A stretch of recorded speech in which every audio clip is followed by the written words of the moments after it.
नमस्कार साथियों, देव क्लासेस दौसा में आप सभी का स्वागत है।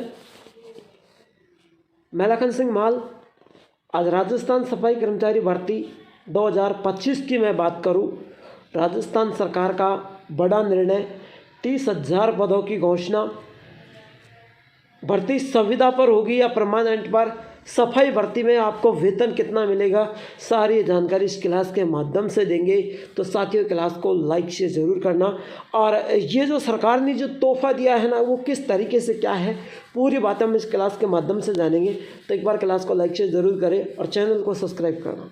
देखिए साथियों, मैं यहाँ पर पहले भी इस बात को बता चुका हूँ कि 23,820 पदों पर सफाई कर्मी की भर्ती 3 बार स्थगित हो चुकी है। राज्य सरकार के स्तर पर अभी तक नहीं हुआ निर्णय, भर्ती होगी या संविदा पर रखेंगे कर्मचारी, है ना। ये निर्णय अभी तक नहीं हुआ है, ठीक है। ये मैंने आपको पहले भी बताया था।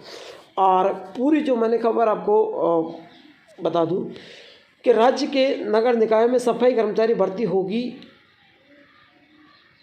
यह संविदा पर कर्मचारी रखे जाएंगे। हाँ, भर्ती होगी या संविदा पर कर्मचारी रखे जाएंगे। यहाँ पर जो दे रखा है साथियों, राज्य सरकार के स्तर पर अभी तक कोई निर्णय नहीं हुआ। फिलहाल असमंजस बना हुआ है कि बेरोजगार खुद को ठगा सा महसूस कर रहा है। पहले सफाई कर्मी भर्ती 3 बार टल चुकी है। बेरोजगार रोजगार देने के लिए कांग्रेस सरकार में निकाली गई भर्ती को बीजेपी सरकार जो रोक कर बैठी है। और पूरी बातें वही है, डीएलबी ने स्थगित कर दी भर्ती। बिल्कुल, डीएलबी ने जो 23,820 पदों पर यह भर्ती थी, इसको क्या कर दी, स्थगित कर दी गई है ना। और ये भर्ती दोबारा होगी या नहीं होगी, किस तरीके से होगी, आइए अभी तक इसको लेकर के देखिए कि ऐसा कोई निर्णय नहीं है, पहली बात। तो दूसरी बात है, कई लोग बता रहे हैं अनुभव प्रमाण पत्र को लेकर के सबसे बड़ी अपडेट आई है। तो अनुभव, देखिए अनुभव की मैं बात करूं, अनुभव पहले बात मैं बता दूं, अनुभव लगेगा ही नहीं। अनुभव की वैधता हटा दी गई, सिर्फ कार्य के आधार पर आपको लेंगे ये, ठीक है। आपका कार्य अच्छा होगा तो आपको लेंगे। और यदि अनुभव चला भी दे, सरकार ये कुछ भी कर सकती है, यदि अनुभव चला भी दे तो अनुभव सभी के चलेंगे, आप यहाँ पर टेंशन ना लो। पहला मेरा कहना है कि आपको कार्य के आधार पर लेंगे, आप जो कार्य करेंगे उसके आधार पर आपका सिलेक्शन होगा। अनुभव की वैधता हटा दी गई है। लेकिन कई लोग बता रहे हैं कि अनुभव चलेंगे, तो अनुभव चलेंगे ना तो सभी का चलेंगे। ये नहीं कि नगर पालिका के चल गया और प्राइवेट फैक्ट्री का नहीं चला, है ना, सभी का चलेगा, बारी बारी से सभी को लिया जाएगा। तो ऐसी कोई दिक्कत नहीं है, ठीक है। अब जो अफवाहें हैं उनकी तरफ हम बढ़ते हैं। पहली अफवाह, देखिए अफवाह यह है कि सर सफाई कर्मचारी भर्ती में संविदा पर रखेंगे या परमानेंट। देखिए, एक होता है संविदा और दूसरा होता है परमानेंट।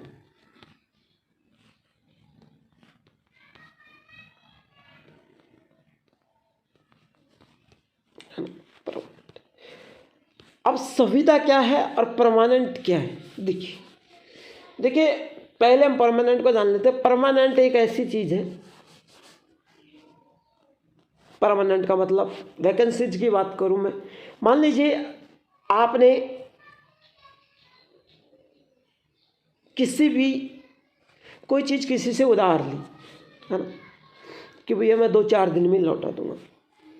आप ज़्यादा 5 दिन रख सकते हैं, 10 दिन रख सकते हैं, लेकिन है तो आपके पास अस्थायी, स्थायी तो है नहीं, आपके पास अस्थायी है।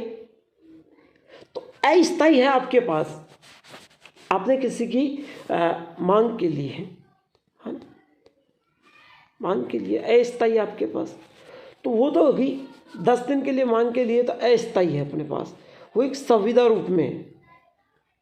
और उसी चीज़ को अपन ने मान लीजिए परमानेंट खरीद ली। मान लीजिए आपने एक मोबाइल खरीदा, आप किसी से मांग के लिए कि मेरे को 5 दिन बाहर जाना है, मोबाइल दे दे, आपको 10 दिन लगे तो 10 दिन आपके पास रहेगा, लेकिन अस्थायी है। आप जैसे आपके गांव आएंगे तो वो मोबाइल वो ले लेगा, लेकिन यहाँ पर आपने मोबाइल खरीद लिया, चाहे वो 10,000 रुपये का खरीदा, लेकिन आपके पास स्थायी है, परमानेंट है। परमानेंट का मतलब होता है आपको जैसे जो भर्ती में नियम होंगे कि 50 साल बाद, 40 साल बाद रिटायरमेंट लेंगे, 60 साल बाद रिटायरमेंट, जैसा भी इस भर्ती में नियम होगा तब तक आप काम करोगे, बिल्कुल वो स्थायी है। और अस्थायी का मतलब होता है इनका जो क्राइटेरिया रहेगा, ये भी कह सकते हैं कि हमको 2 साल तक रखना है, 3 साल। देखिए इन्होंने कह दिया कि हमको 2 साल तक रखना है, तो 2 साल तक आपको रखेंगे। यहां पर परमानेंट का मतलब आप 50 साल की नौकरी है तो 50 साल तक रहेंगे, आपको कोई हटाने वाला नहीं है। यहाँ पर 2 साल बाद अस्थायी है, आपको हटा सकते हैं या फिर आपको परमानेंट भी कर सकते हैं, अगर कोई ऐसा परमानेंट की नियम आ जाए तो।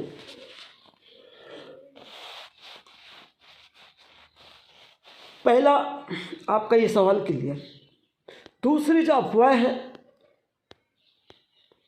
अनुभव को लेकर के,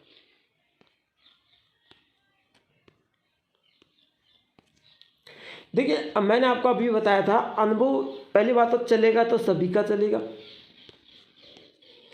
और अनुभव की वैधता हटा दी गई है। अब होगा सिलेक्शन आपका कार्य के आधार पर, जो कार्य करेगा उसी का सिलेक्शन होगा, और चलेगा तो सभी का चलेगा, ठीक है। इस बात को लेकर आप चिंतित ना करें। तीसरा सवाल यह है कि सर हमने 3 बार फॉर्म भरा और तीनों बार ये भर्ती क्या हो गई, रद्द। बिल्कुल रद्द हो गई। रद्द हो जाने के बाद हमने वापिस, अब हम ये वैकेंसी तो आएगी,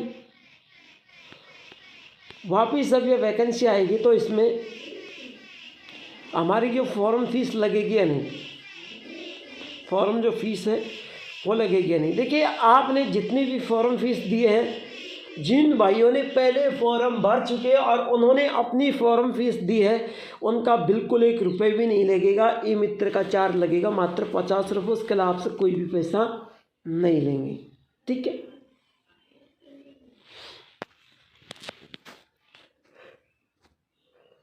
ठीक है, क्लियर। तो मेरे हिसाब से आपकी पूरी बातें क्लियर हो चुकी हैं। अब लास्ट जो पॉइंट है उसकी ओर चलेंगे। लास्ट पॉइंट क्या है कि सर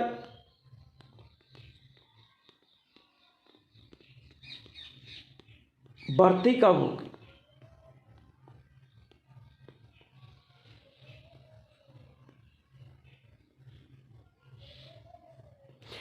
इसको कोई भी टीचर इस चीज़ को नहीं बता रहे हैं कि सर भर्ती कब होगी। किसी के पास जवाब नहीं है इस चीज़ को लेकर के, रसमंजस में है। हर चीज़ को बताते हैं लेकिन किसी ने ये नहीं बताया कि ये भर्ती कब होगी।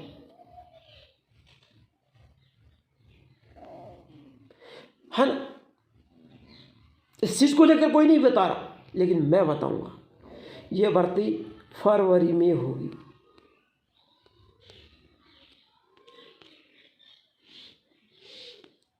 ठीक है, आप कहीं भी जाके देखो, यूट्यूब पर सब जगह कहूँगा आपको कहीं मिल जाएगा क्या कि भर्ती कब होगी। कोई भी टीचर जवाब नहीं दे रहा, लेकिन मैं जवाब दे रहा हूँ,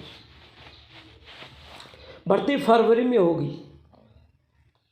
याद रखना मेरी बात को, है ना। संभावनाएं है, ये भी मैं कोई ज्ञानी नहीं हूँ, है ना, लेकिन 99% संभावना है, जहाँ तक मेरे अनुमानित आंकड़े हैं वहाँ तक। तो क्लास अच्छी लगे तो लाइक शेयर ज़रूर करना, और चैनल को सब्सक्राइब करके बेल आइकन को चिंगाल प्रेस करना। मिलता है नेक्स्ट क्लास के साथ। जय हिंद, जय भारत।